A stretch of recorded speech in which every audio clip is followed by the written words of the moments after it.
What do you do when a client doesn't pay on time? Or worse, they get really behind in their payments. Or even worse than that, they don't pay at all.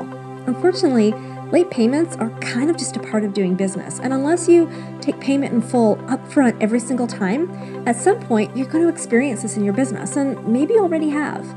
Today, I'm going to help you. I want you to prepare and protect yourself so that your ability to pay your own vendors isn't jeopardized. And you're going to want to watch right till the end, because I'm going to walk you through step by step what to do from the very first time a client is late, right up to how to handle it if a client completely defaults and you just can't collect the money.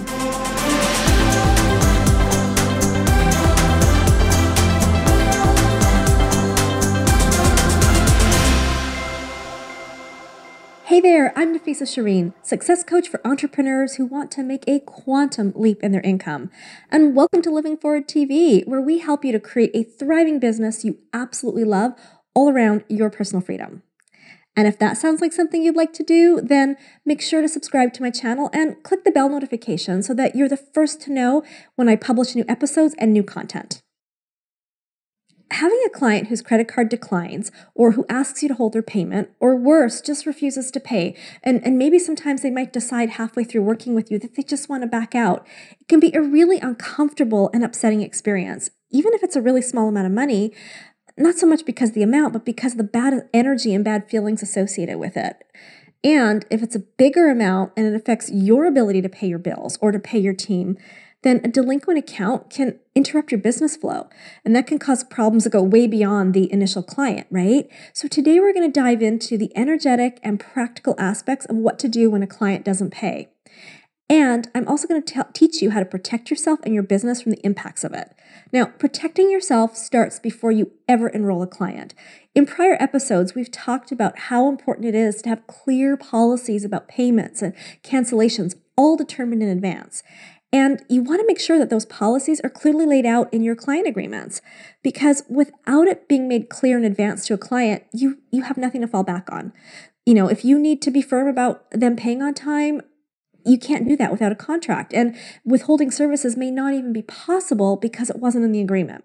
Now, this applies if it's a private client signing a document, but it also applies if you're selling through a buy now button. And in those cases where you don't actually get a signature from a client, you want to make sure that there's a clear link to your terms and conditions, and that you make it really clear in your email campaigns, your webinars, your sales pages, whatever it is you use to market and sell your program, that there are terms and conditions that the client needs to agree to before buying. Another way to protect yourself is to make sure you have a float of cash in your business checking account. That way you always have enough money to pay your own obligations, because the last thing you want is to jeopardize your good standing with your own vendors or not be able to pay your teammates simply because a client has chosen not to pay you. I recommend having at least 30 to 60 days of average expenses in your business checking account at all times. And now you may not have that right away, and it can take a while to build that up, but as business practice, it's a really good goal to have. Now, if you don't have it right now, then you want to make sure that you have a dedicated line of credit or a credit card available that you only use in these situations. And the moment your client catches up their account, you want to pay it right back down and keep that at a zero balance every other time. Now, obviously, having used credit or your cash reserves to cover for a delinquent client, it's not ideal. It kind of sucks. But payment delinquency isn't something you want to pay forward if you're serious about staying in business. The next thing you can do to protect yourself is to get as much payment and money as you can up front. Now, if your services only require a few single sessions, or maybe it's a one-time workshop, then get paid in full at the beginning before you do any work. For example, I work with a dog trainer that helps me with my little pug. She'll send me an invoice for 3 sessions at a time, and then I use them up. And when I use them up, if I need her again, she sends another. That way she's always covered. And as a client, I'm totally fine with that. Guess what? Your clients will be too. But if your services extend over a long period of time, let's say a coaching or consulting package that's going to last, 6 months to a year, having a payment plan can sometimes make the sale easier. But don't just divide the investment for the package into equal payments. Take a non-refundable deposit up front and make sure that deposit covers all of your hard costs and some initial profit, and then divide the balance into payments. This is such a great approach for 2 reasons. First of all, Most clients do prefer smaller monthly payments. I know I do, don't you, right? And if they invest more upfront, they're likely going to find it much easier every month to come up with the monthly payment. And that really, really reduces the risk to you of them ever getting behind, since it's a payment they can afford.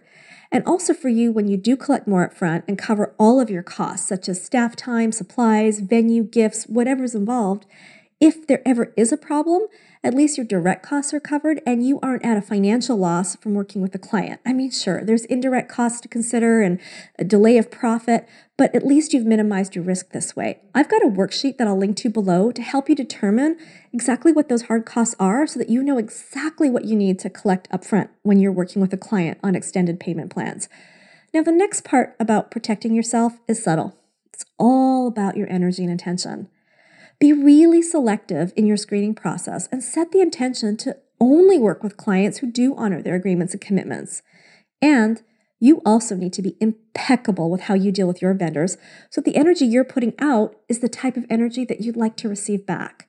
Now, we've talked a lot about protecting yourself, but the fact is, even with the best prevention and the best intention, at some point or another, you're going to face a late payment. It just happens. So what do? I want to talk about an important side point before we go on, though. For those of you in helping professions or personal services business, you are going to know your client at a very intimate level. And likely you're going to be very well of their circumstances, and they may expect you to understand and accommodate them. I'm linking to another episode about this because when a client's asking you to accommodate them, what they're doing in that situation is asking permission to stay stuck. And that's not what they've hired you for. Okay, let's get back to the topic at hand. If the client's credit card declines or they send you an email asking you to hold payment, don't just let it go or give them a few days grace hoping it'll take care of itself. That's shrinking energy when what you want to do here is step up and show leadership. It's so important to deal with it right away. If the client is responsible and proactive enough to let you know in advance that their card may decline or they need you to hold their payment, respond right away, but with a phone call, not an email, and get a clear and firm commitment from them as to when their payments will resume. And if they don't contact you and you find out the hard way with a declined payment, then reach out again and do it right away and again with a phone call. I do recommend if you have team that they handle these initial calls and contacts because sometimes a card expires or is compromised, or your client is caught in a period where they're waiting for their client to pay them and they're juggling, and it's just timing and administration. And if you don't have to get involved in these conversations, it's so much better from an energetic perspective because it keeps your relationship with the client all about the service and clean and not about all the housekeeping. And then you don't have to stress out about having an uncomfortable conversation because someone's taking care of it for you. But remember those policies and client agreements we talked about in the beginning? Enforce them. Services and access to program materials need to be temporarily suspended until their account is brought up to date. And it doesn't matter why they are late. Services are suspended. As a customer, I've had my credit card compromised a few times. And in those 10 days or so of canceling one card and waiting for a replacement, if I've had a payment due, the vendors I've worked with have been very kind, very understanding. And they've temporarily suspended my access to their services until my new card came in and the account was up to date. That was the deal. I never got upset. And these are 7- and 8-figure online business owners. And if you want to grow your business, then follow the examples of the leaders.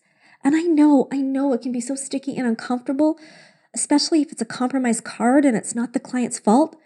But the moment services are provided to a client who's in arrears is the moment you lose all your negotiating power, and you're actually weakened contractually because neither of you are upholding the terms of your agreement now. Lovingly sticking to your policies actually helps your client to move forward, and it encourages them to be bigger than their situation. It also creates urgency for them to catch up and deal with it as quickly as possible. But sometimes a client will completely flake out, refuse to pay. They don't respond, or they might disappear, or sometimes they'll just demand to be released from their agreement. So in those situations, what do? Well, you need to handle it, not a team member, because now it's escalated and it's no longer a misunderstanding or a temporary stuck or administrative issue. It's a contractual breach. And if they still don't respond and they still don't pay, by having protected yourself up front with proper agreements, then you have recourses to collect the money. You can send a lawyer letter, you can take them to small claims court, or use a collection agency. And I mean, how far you want to take it with a third-party solution really depends on the unique situation, right? I mean, it makes no sense to spend $3,000 or $4,000 in lawyer and court fees to collect a few $100s, or even to collect $4,000 or $5,000, especially when you factor in your time and your team's time. In that case, handing it over to a collection agency who keeps part of the profit, or simply writing it off and reporting it to a credit bureau may be the best solution. But on the other hand, could make sense to take legal action if you're owed, let's say, $10,000 or $20,000. And I know it just doesn't feel good when it gets to this point. And you have to realize that if you are taking third-party action, the client relationship is now over. And even though it was them who reneged on the agreement, there's likely going to be hard feelings on their part. And the most important thing to remember is the energy in your business.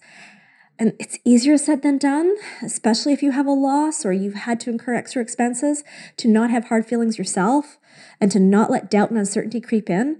But remember, their delinquency says nothing about you, so don't let it affect your confidence.